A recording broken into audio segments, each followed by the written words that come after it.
یو هلک دی په حضور پاک ایمان راوړو په صحابو کې ډېر لوی درجې ته ورسېد. سلمان فارسی رضی اللہ تعالی عنہ، سلمان الخیر بوتا نبی علیہ السلام وی، سلمان الخیر، سلمان ابن الخیر، اغا سلمان چی دا خیر زوی دی، دا خیر نہ پیدا دی.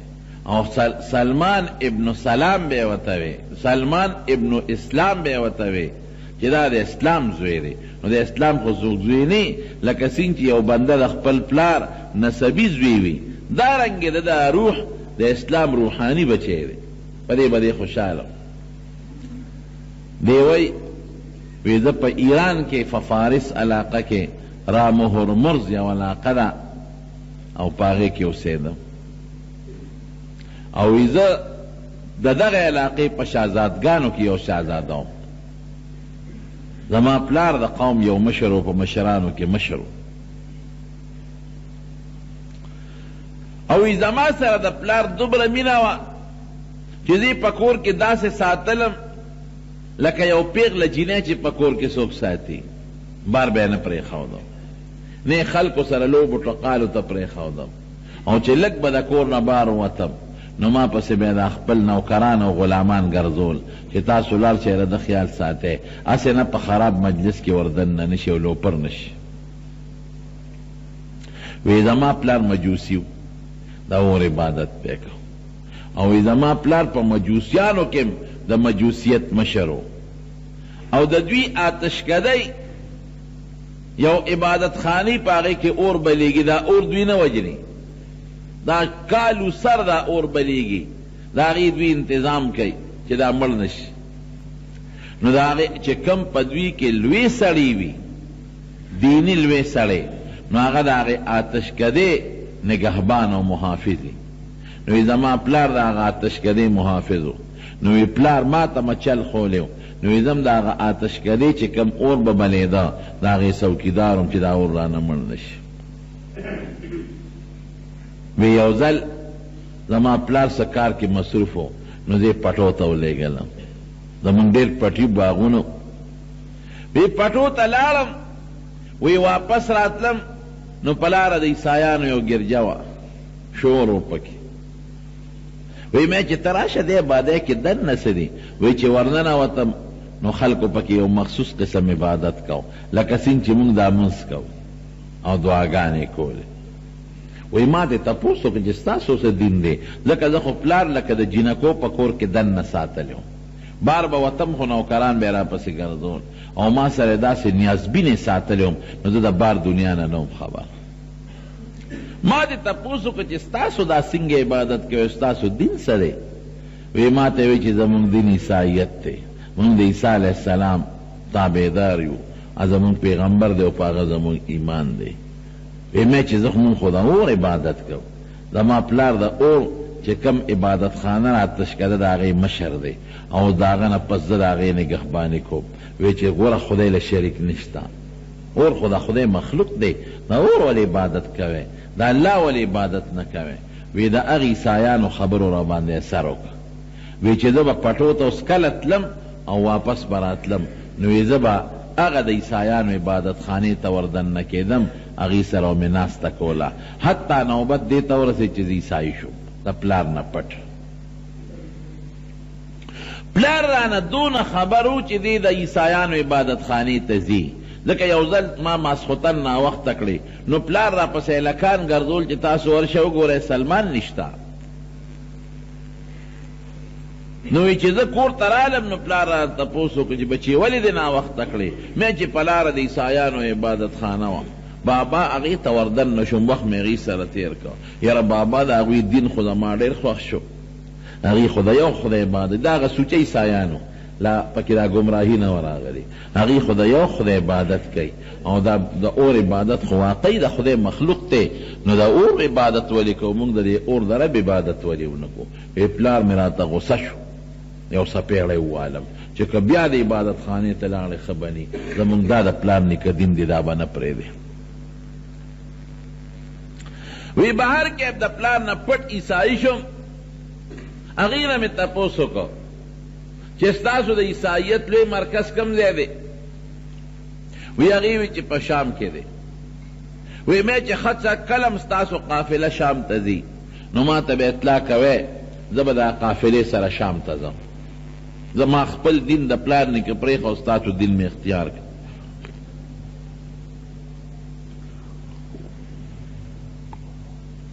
الحمدلله. وی پلار را باندې شکی شو، د خپونه په بیړو تړلم، دا زوی مې ونه تښتي. خیر وی د هغې قافله چې کله شام ته تله نو ما ته اطلاع وکړه، ما په څه طریقه باندې هغه بیړی زنځیرونه ځان نه لر کړل او زه هغه عبادت خانې ته لاړم او هغه قافلې سره شام ته ورسېدم. وی زه د مور پلار ډېر نیازبین زوی وم او د فارس د دغه علاقې راغمه هرمرز علاقې په دغه کې مالدارو خلکو کې د یو مالدار سړي زوی وم. ډېر نیازبین ژوند مې تېر کړی او سفر مې همداسې ډېر نو کړی، په ډېر تکلیف او په مشقت شام ته ورسېدم. وی شام کې چې د دوی کوم مشر پادري و هغه سره کېناستم او ما ورته قصه وکړه چې زه مجوسي وم او زه عیسایي شم او زه به ستا خدمت کوم، ما ته د خپل دین ښایه. وی ډېره ښه. وی د هغې پادري خدمت به مې کو، پوره خاص خادم یې شم او هغه ما ته خپل انجیل بخو او ما ته به خپل عبادت خو. خو یې سړی ښه سړی نو. وی خلکو نه به پیسې راغونډولې او ځان لی په ځمکه کې خومان خښ کړي و، هغه سره زر او سپین زر به یې په هغه خومانو کې خښول ساتل، چاله به یې نه ورکول. خلکو به ورله پیسې ورکولې چې دا په غریبانانو ویشه او ده به په هغه خومانو کې ځان له جمع کولې. وی اتفاق ته وګوره دی مړ شو. وی چې مړ شو وی ما هغه قوم ته عیسایانو ته وی چېرې یو خبره درته کوم خو هسې نه په ما بدګمانه نه شئ. وی څه؟ وی چې دا سړی دا چې کم پادري مړ شو زما مستاذ و، ستاسو مستاذ دی او ما ته م عیسایت وښو، تاسو ته م انجیل ښولی، دا ښه سړی نو. وی ته څنګه وی؟ وی ما ورته هغه خومان وښول چې ده په ځمکه کې غښ کړي و، چې ما ته هغه اووه خومان چاټی معلومې دي چې ستاسو کم صدقې او کم مالونه به دله راوړل نو هغې ټول ځان له دلته جمع کړي دي خو مړ شو ته پاتې شو. وی مونږ ته ځای وښایه. وی ما ورته هغه ځای وښو. وی هغه چاټی د سرو سپینو هغه وی راوویستی. وی هغې مو ته ډېر غوسه شو. وی چې دا مردار خو مونږ نه ښخو او د هغه لاش یې اوچت که په سولی یې که او پانسي که د مرګ نه پس. خو وی چې دې مړ کېدله ده نه ما تپوس وکړه چې ستا نه پس ته خو مرې چاله لاړ شم. ښه سړی څوک دی ستاسو د عیسایت په دین؟ نو هغه راته بل یو سړی وښو چې زما په ځای که دا سړی د قوم مشر که عیسایي نو د ده خدمت کوه، دا ښه سړی دی. وی واقعي هغه ډېر نیک سړی و، سپین ږیری و، مې ډېر خدمت وکړ. وی ام اتفاق ته ګوره مړ شو. وی چې مړ کېده هغه نه مې د بل چا تپوس وکړه چې ستا نه پس چا سره خدمتګار پاتې شم؟ وی هغه راته په یو بل علاقه کې یو عیسایي پادري وښو. وی هغه له لاړم. وی خیر په ډېرو پادریانو یو به مړ کېده، زه خو نوجوان وم او دا به سپین ږیري و، نو ما به د یو نه پس د بل خدمت کو، د بل نه پس مې د بل خدمت کو. وی اخیري چې کم پادري سره زه پاتې شم او د هغه خدمت مې کو چې هغه کله بوډا دی عمري نو ما ته تپوس وکړه چې ستا نه پس د چېرته لاړ شم، ما ته بل څوک وښایه. نو هغه راته وی چې زمونږ عیسایت خراب شوی دی، دین هم ګډوډ دی. خلک عیسی علیه السلام ته څوک خدای وی او څوک ورته د خدای زوی وی او څوک ورته دریم خدای وی. او د عیسی علیه السلام چې کومه مور ده حضرت مریم علیه السلام څوک ورته عیاذا بالله د خدای ښځه وی او څوک ورته خدایانه وی. نو پام کوه عیسایت ته نور باس چې دا څه دې مونږ نه زده کړي دي دا کوه او نور عیسایت چا پسې ګرځمه، څوک به دې ګمراه کړي. مې چې زه به څه کوم که ته مړ شوې، ته خو هم بوډی وی، ته د نبي آخر الزمان انتظار کوه، دا د هغه د خروج د وتو ټیم دی. وی مې چې زه به یې په څه پیژنم؟ وی دې به د یو د شګلنې کاڼیزې ځمکه کې د عربو ریګستاني ځمکه کې پیدا کېږي او د کجورو وطن نخلستان چې ورته وایي د کجورو وطن ته به هجرت کوي. دا یوه نښه ده. دویمه نښه دا ده چې دی به صدقه قبلی او په خپله به یې خوري نه، او که څوک وله تحفه ډالی یو سی هدیه به قبلی هم خوري به هم. او بله نښه دا ده چې د دواړو اولو په منځ کې به یو غوټی هغې ته مهر نبوت وی، د کمترې داګې عمره یو غوټه به وی. ما وی چې دی به کومه علاقه کې پیدا کېږي؟ وی چې دی به د عربو ریګستاني علاقه کې پیدا کېږي، شګلنه کې. وی بس دی مړ شو، او ما په دې زمانه کې ځان له څه ګډې چیلې غواګانې دا واغوښتې. وی دا مې واورېدل چې په مکه مکرمه کې یو سړي د پیغمبرۍ دعوه کړې ده. نو یو قافله وه د مکې، هغې نه مې تپوس وکړو چې ستاسو کلي کې رښتیا ده چا د پیغمبرۍ دعوه کړې ده؟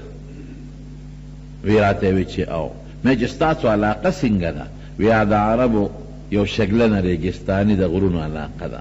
مې چېرې ځم او ممکن ده که دا نورې نښې په دې سړي کې وي نو دا د نبي آخر الزمان دی او په ده به ایمان راوړو. وی ما هغې ته وی چې ما به ځان سره مکې ته بوځئ؟ وی بلکل به دې بوځو.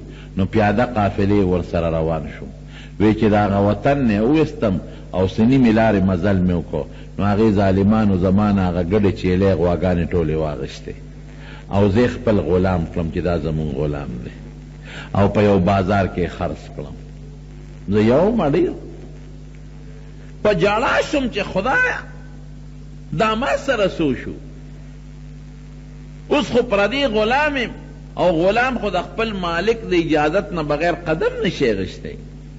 زه بس د نبی آخر الزمان په تکل کې راوتی موس هغه ته به څنګه رسم چې اصیل سړی وي د چا غلام نی خوار خوا تلی شي.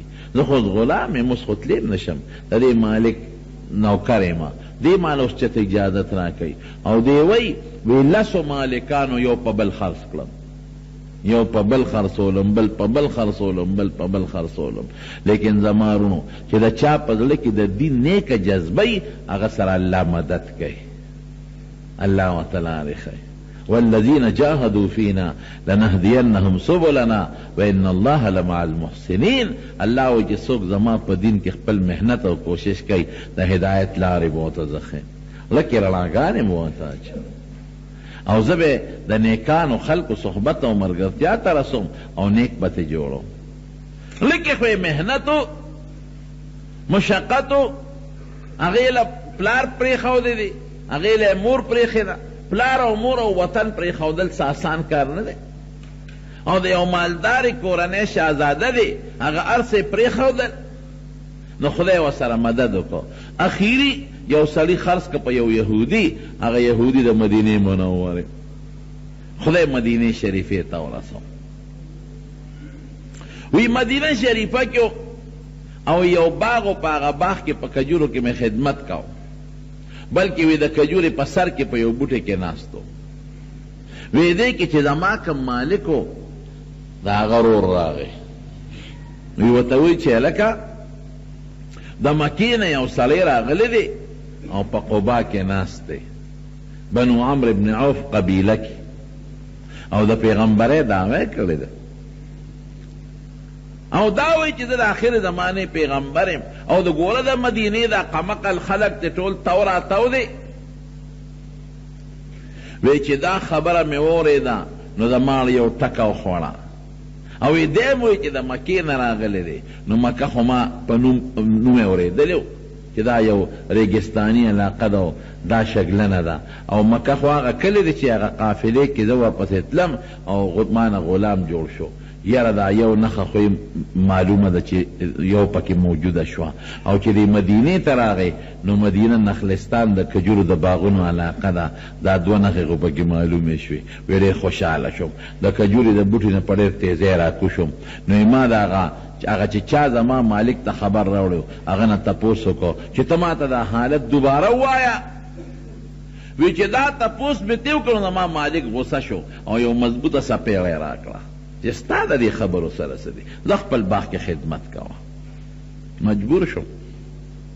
وی بیا مې ته لږې کجورې وغوښتې د خپل مالک نه چې کار مې خلاص کړه چې لږې کجورې مې په کار دي. وی واله وی کجورې مې یو تال کې واچولې او پیغمبر علیه السلام دې وخت کې په قبا کې ناستو ولا راله مخکې چې ودرېدم ورته زما ورته هغه کجورې مخامخ کېښودې مې صاحب دا صدقه ده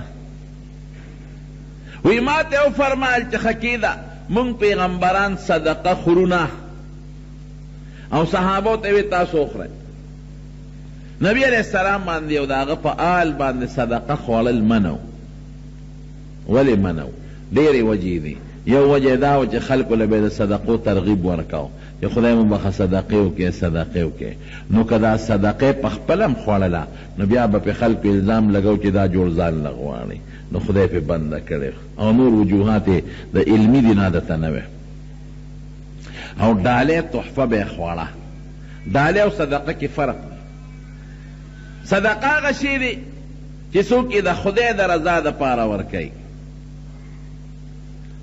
او هدیه ډالۍ تحفه هغې ته وایي چې یو انسان پې خوشحاله صدقه کې د انسان خوشحالي په دویم نمبر کې لومبي نمبر کې د الله خوشحالي غرضي او په تحفه ډالۍ کې لومبي د انسان خوشحالي مقصدي دویم نمبر د خدای خوشحالي مقصدي بل صدقه چې څوک چاله ورکوي د ده په سوچ کې چې دا چاله ورکوي دا ورته لږ کم ښکارېږي او په ډالۍ تحفه خلک چې چاله ورکوي او ورته خپل ځان نه اوچت ښکاري دی فرق دی اوس هم خلک وایي دا صدقه خیرات دی او دا تحفه او ډالۍ او هدیه چاله وړو نو یې چې صاحب دا صدقه ده وی کېنه وی صحابه وله یې ورکړه چې تاسو وخورئ او زه خو یې نه خورم وی چې ځکه خیرې بله نښه هم پکې موجوده شو بیا مې لاړم د مالک نه لږې کجورې وغوښتې چې مال یو څو کجورې را وی کجورې راکړې وی بیا مې په یو تال کې واچولې او وی نبي علیه السلام له مې یوړې مې چې صاحب دا مې دله تحفه ډالۍ راوړه هدیه چې څه ته وایي وی کېده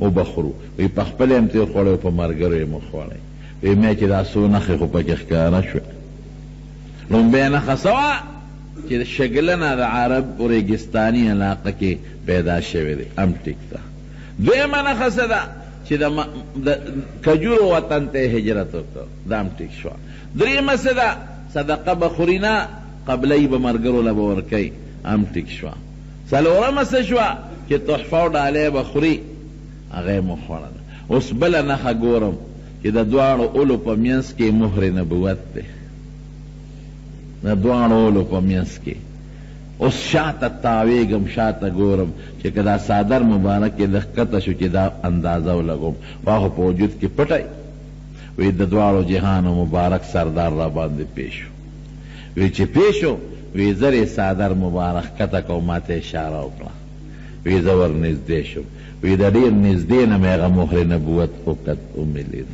او ښکل مې کړ او ډېر مې وجړل چې د الله رسوله ستا په طلب کې او ستا په موندلو کې او په جستجو کې ما باندې ډېر تکلیفونه تیر شو زه اصیل یم غلام نیم خو زه دقه ټوله قصه مې ورته وکړه دا سلمان فارسي حضرت ابن عباس رضی الله عنه ته دا خپله قصه کوي ابن عباس وی دا خپله ټوله قصه مې نبي کریم صلی الله علیه وسلم ته وکړه مې چې د الله رسول اوس د پلانکي یهودي غلام یم اوس به څه کوم دا د حضور پاک د دواړو په منځ کې یو غوټه وه د کمترې عموما په عامو حالاتو کې به د کمترې دا ګیومره وه یا د زرکې او د کمترې ګې یومره یي په نیمه وه او کله کله به پې نښه لیکل هم ښکاره شو دا یو معجزه وه د حضور پاک کله به پې لیکل هم ښکاره شو جلال الدین سیوطي رحمت الله علیه په خصائص کبرا کې لیکل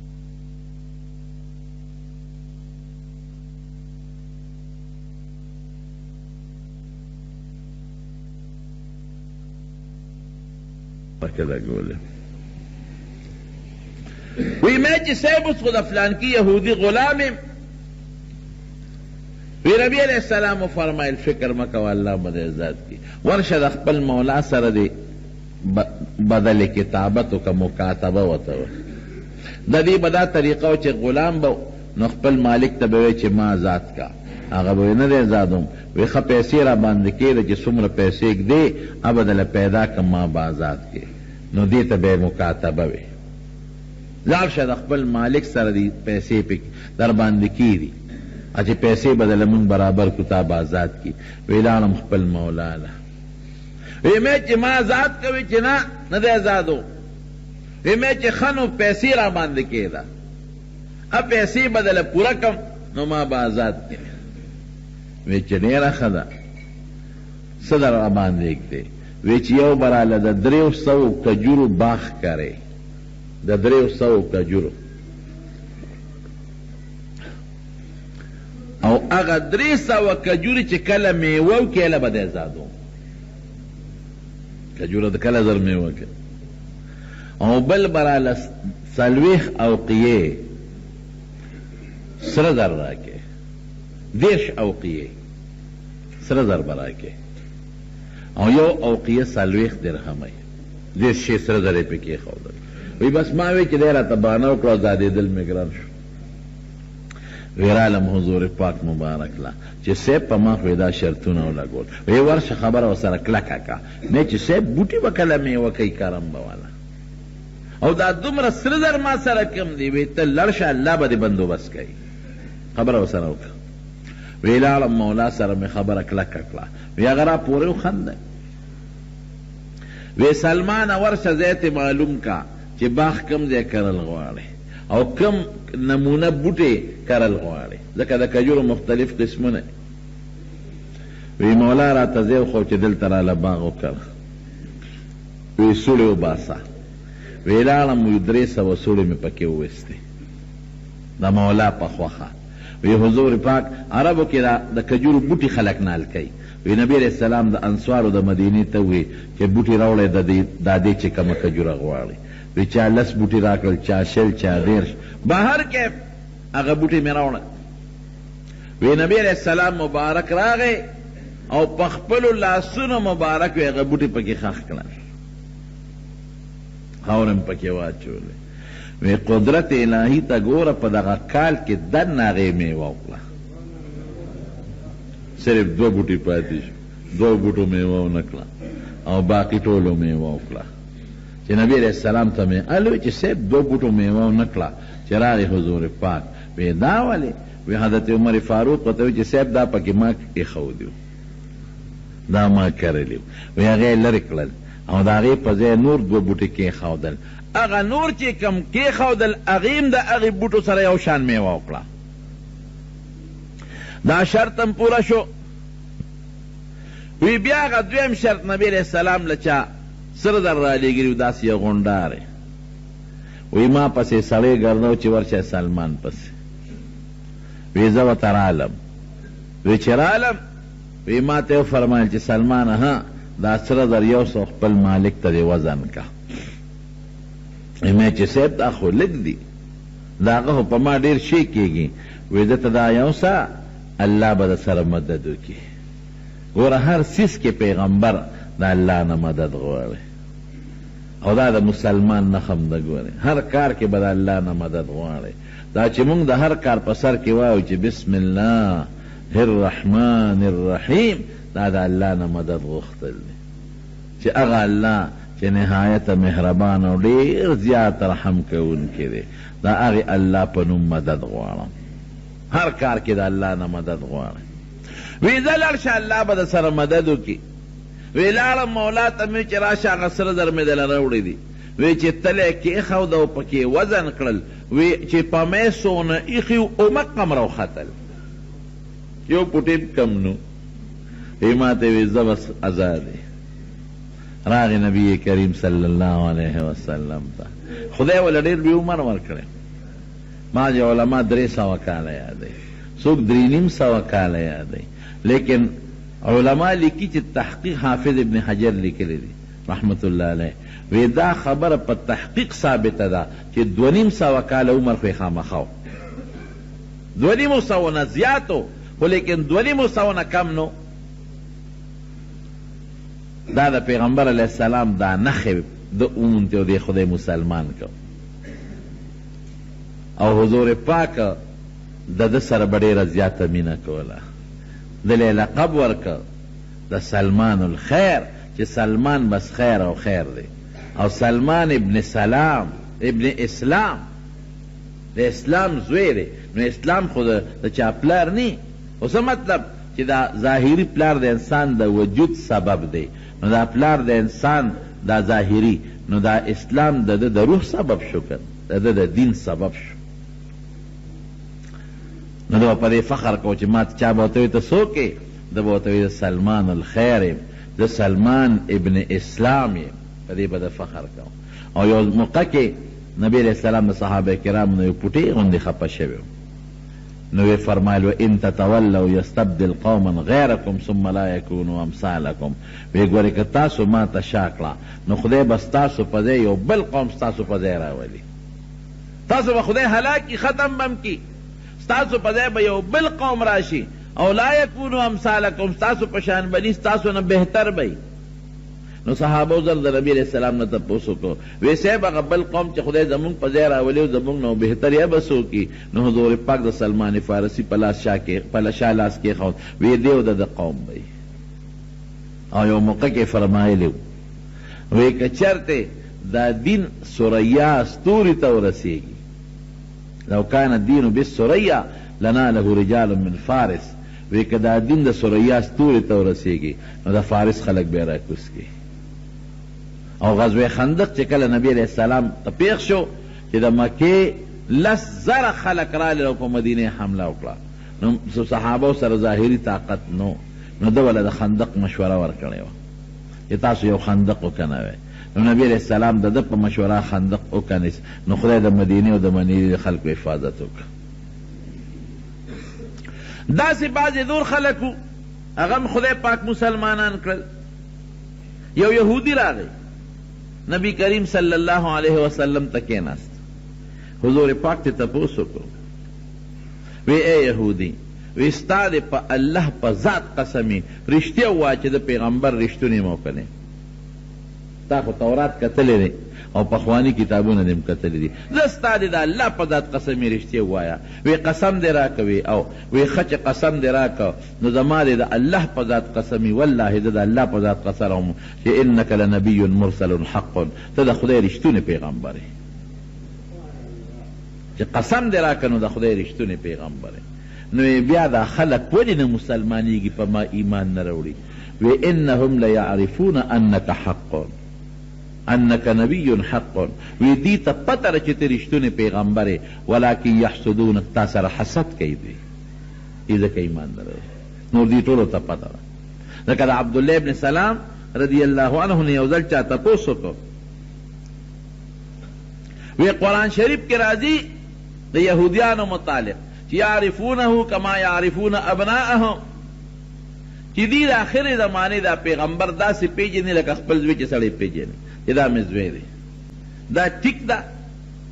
نو عبدالله ابن سلام ورته زه وی نه، دا خو ټیک خبره ده، دروغ نه ده د الله خبره، لیکن زمونږ بیا په خپلو بچو کې د چا هم شک خو وي که نه چې ته ښځې مې چې تا چا سره ګناه نه کړی او دا بچی ظاهر کې خو ما ته یادی چې ستا نه پیدا دی خو د بل چا نه پیدا دی. نو په بچو کې خو دا نمونه لږ لږ شک راځي او قسم دی که په حضور پاک کې زمونږ دا شک هم شته، دا رښتونی پیغمبر مونږ ته ښه پته ده، 100% مونږ ته پته ده. ابن سوریا دا یو لوی یهودي و. یو وخت کې په یهودو کې یو سړي او ښځې زنا وکړه، نو راغلل پیغمبر علیه السلام نو دې زمونږ فیصله وکړه. د هغې په دې کې یو خپل غرض و، غرض یې ده چې نبی علیه السلام زمونږ په حق کې فیصله کوي، نو مونږ ته به وایي چې خپل کتاب راوړی، مونږ به ورله خپل کتاب یوسو، نه خو زمونږ په کتاب نه پیږي، نو مونږ به ورته څه غلط شی وښایو نو لږه سزا به راکړي. نو راغلل نبی علیه السلام له حضور پاک ورته وفرمایل، وی په خپل دین دله فیصله وکړم که ستاسو په دین؟ وی نه زمونږ په دین وکړه. وی ښه ورشئ تورات راوړی. نو تورات یې پرې راوړه. نو چې تورات یې پرې څنګه راوړه نو هغې هغه د سنګسارېدو چې کوم آیت و هغه پکې پټ کړ، د هغې نه مخکې وروسته یې وی او هغه پکې نه وی. نبی علیہ السلام ورته وی ستاسو په دین کې په تورات کې د زناکار سړي او د ښځې څه سزا ده؟ وی زمونږ په دین کې د زناکار سړي او ښځې دا سزا ده چې مونږ یې لږ رسوا کړو، مخ وله تور کړو، خلکو کې وشرمو، دی سزا ده. وی دروغ هم راته ووایي، ورشئ راوړی تورات. اوس چې پته ولګي چې رښتیا وایه که درو. نو چې تورات یې پیرو وی نبی علیه السلام ورته زما ته پته چې ستاسو په کتاب کې د سنګسارېدو سزا در سړي او د ښځې لپاره د ناکار. وی نه صاحب موږ وله مخ تور او دا دي پکې. وی ورشه راوړئ تورات یې پیرو. نو چې راویړه نو دوی به مخکې وروستو آیاتونه وي او هغه د رجم د سنګسارېدو هغه یې پکې نه وي. نو عبدالله ابن سلام هغه ملا صاحب ته وله ووي د لاس اوچت کړه د آیت نه چې لاس وکړي دا څه شی دی. نو هغه یې پرېولوس نو په هغې کې سنګسارېدو آیات و. حضور پاک ورته ما درته نه وي چې ستاسو کتاب کې د سنګسارېدو حکم دی. وی یا شته پکې. وی ولې دې دا پټاو تا ته چې ما ووي. وی دې مشرانو راته ووي چې دا پکې پټ کړه. نو دا یهودیانو د مدینې بعضې پکې خدای مسلمانان کړل او بعضې یهودیان داسې وو چې هغه په خپل یهودیت ټینګ پاتې شو مسلمانان نه شو. حضور پاک لومبی په مدینه منوره کې جماعت جوړ کړ. قبا کې هم جماعت جوړ کړی او مدینه منوره کې هم لومبی جماعت جوړ کړ کوم د چې مسجد نبوي مبارک وی او د مدینې نوم یې بدل کړ. مدینې ته به یسرب وی. یسرب سره بیماری ته وی. صحابه و فرمایي وی چې موږ مدینې ته رالو نو یې ټولې اوبه د مدینې مالګیجنې وې. یو څو کویانو چې د هغې اوبه خوږې وې او په دې لختو کې چې به دا اوبه بهېدلې نو دوی به بین که او داسې مالګیجنې اوبه به پکې بهېدلې او صحابه کرام اکثر پکې ناجوړه شو. حضرت ابوبکر صدیق بیمار شو. حضرت بلال رضی الله عنه ناجوړه شو. نو مکه به یادوله او بلال خو به د مکی خلکو ته خیرې کولې.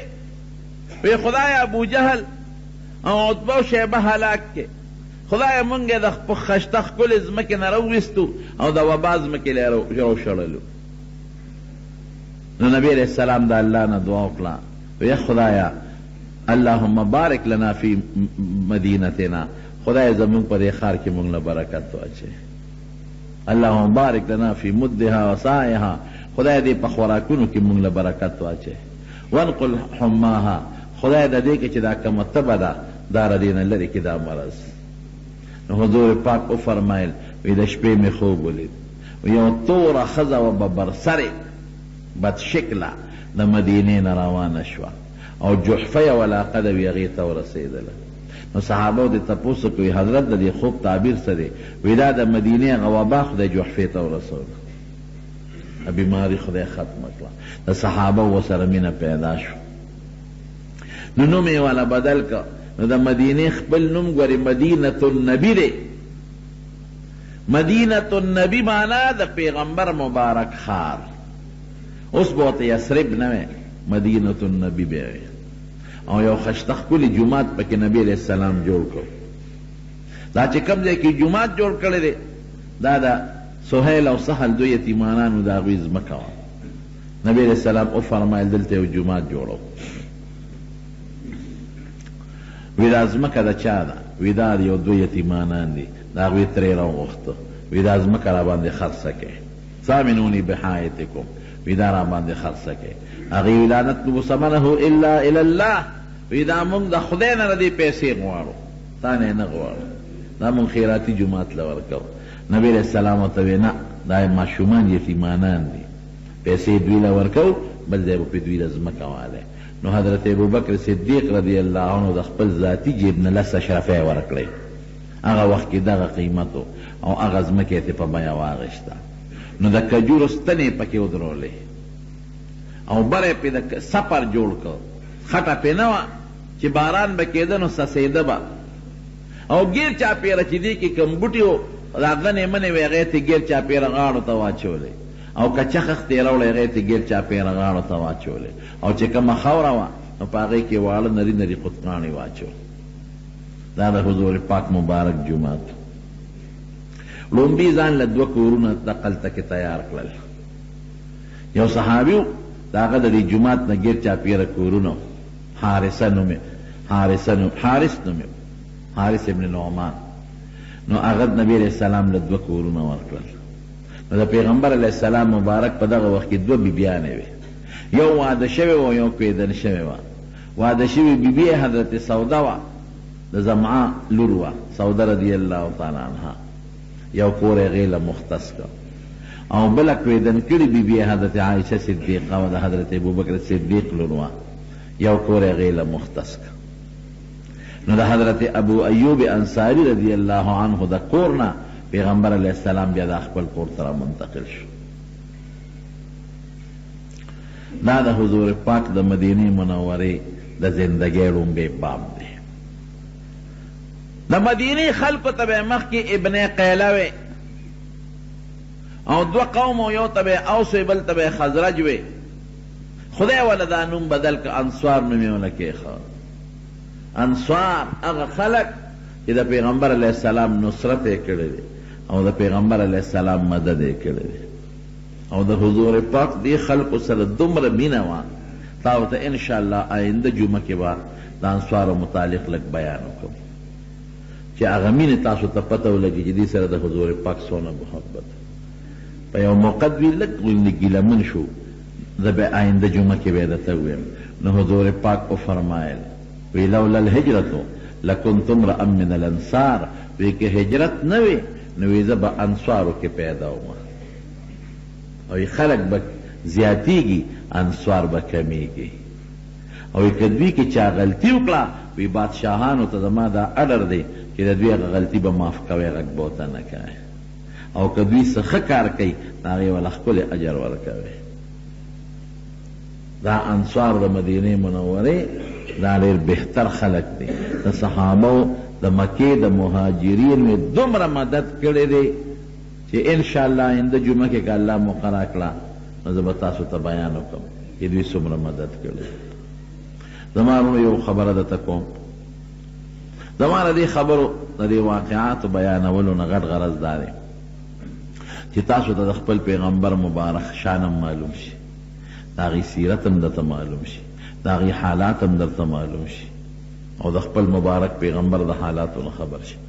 او دویم د هغې د دین دپاره خدمتونو د صحابو خدمتونه هم درته معلوم شي چې دین له یې څونه قربانۍ ورکړی چې هغسې عمل موږ تاسو وکړو. زمونږ د راتلونکي اتوار په ورځ سبا نه بله ورځ په مدرسه کې د طالبانو دستاربندي ده چې تاسو ټولو ملګرو ته پته او هغې کې به موږ د بخاري شریف ختم کوو انشاءالله العزیز. تاسو چې څومره دوستان یې نو دعا کې شرکت وکړئ. ښه ټول راشئ. یو خو زمونږ دا طالبان دي، مسافر دي یا د دې وطن دي، نو هغې سره به په هغه ختم کې م شریک شئ. او دا د ټولو کتابونو اخیري نچون ختمي ډېر د برکت پروګرام یې، ډېر د خدای د طرف نه برکت وي. هغه برکتي پروګرام کې به م شریک شئ. او بخاري شریف ډېر عظیم کتاب دی، د هغې ختم کې به شریک شئ. خدای به درله ډېره اجر درکړي انشاءالله. نو یو هغې کې ټولو انشاءالله شرکت وکړئ.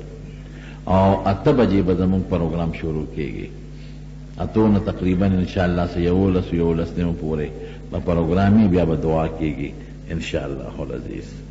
دا طالبان دي او د خصوصا تورنزو، میرا او د ګردونوا علاقې خلکو د دوی عمرځی او عثمانځی دې خلکو ډېر خدمت وکړو. نو چې تاسو خدمت ته دې کوم وکړو اوس د هغوی د دین چې کوم اخیري خوشحالي ده نو هغې کې ورسره شریک شئ. او یوازې شرکت نه انشاءالله تاسو له پکې خدای ډېر لوی خیر درکړي، ډېر خیر به خدای درکړي په هغې کې. ځکه دا ډېر برکتي مجلس وي. په داسې برکتي مجلس دپاره خلک د ډېرو لرو ځایونو نه ځان را رسوي او ډېر اهم کارونه ورته خلک پرېږدي. انشاءالله اتوار پر سبا نه بله ورځ به تاسو ټول ملګرو ته دا دعوت دی چې په خټ کې چې کومه عیدګاه ده هغې کې به زمونږ د بخاري شریف ختمي 8 بجو نه انشاءالله ټول په شریکه کې شرکت وکړئ. ښه انشاءالله.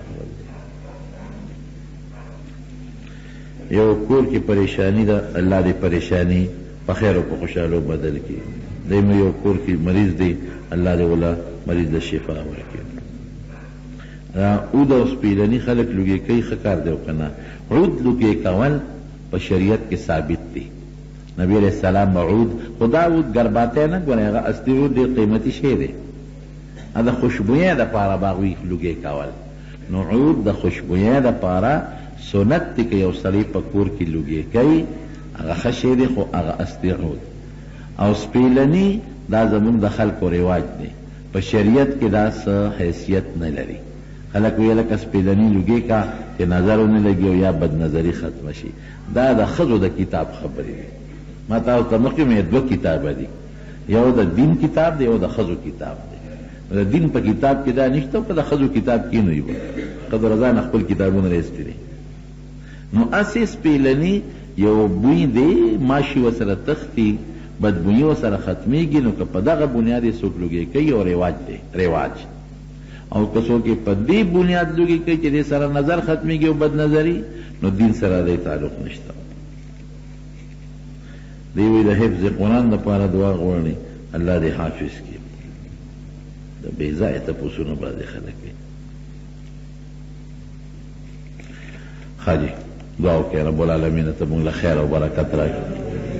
خدای مریضانو هم شفا ورکړي. الله قرضدارانو قرضونه خلاص کړي. زموږ د خیر او د برکت زندگی نصیبه کړي. د جلسې تندو کې چې الله په خیر او په خوشحالۍ باندې سر ته ورسولی کړي. او دا طالبان چې کوم فارغېږي خدای پاکې عالمان کړي او خدای ورته د دین د خورولو توفیق ورکړي. او چې چا د طالبانو له ډوډۍ ورکړه، چا ورسره په جوماتونو کې مدد وکړ، نو الله هغوی له هم د دې اجرونه او برکتونه ورکړي. خدای چا ته په کورونو کې څه پریشانۍ او مشکلات دي هغه په خوشحالو بدل کړي. الله ته زمونږ نه راضي شي. الله زمونږ توبې قبوله کړي، زمونږ ګناهونه مونږ ته معاف کړي، د دواړو جهان د فتنو نه مو ساتي، د نبي علیه السلام او د هغې د صحابه کرامو په نقش قدم مو روان کړي. یو زمونږ دې کلي کې مونږ سره ډېر محبت او ما ته بعضې خلک پته راته ونه لګي د جنازې، او اکثر په دې ګاډو کې شور مې خبر نه شم. مخکې ورځو کې مورد دغه محمد حسین وفات شوی وی، او دعا ورته وکړئ چې خدای پاک یې وبخلي. ښه سړی و، مونږ سره ډېر محبت و، خو زه دې خبر نه شوم. الله دې مغفرت نصیب کړي. ټول مردګان دې خدای وبخي. وصلی الله تعالی علی خیر خلقه محمد و آله وسلم.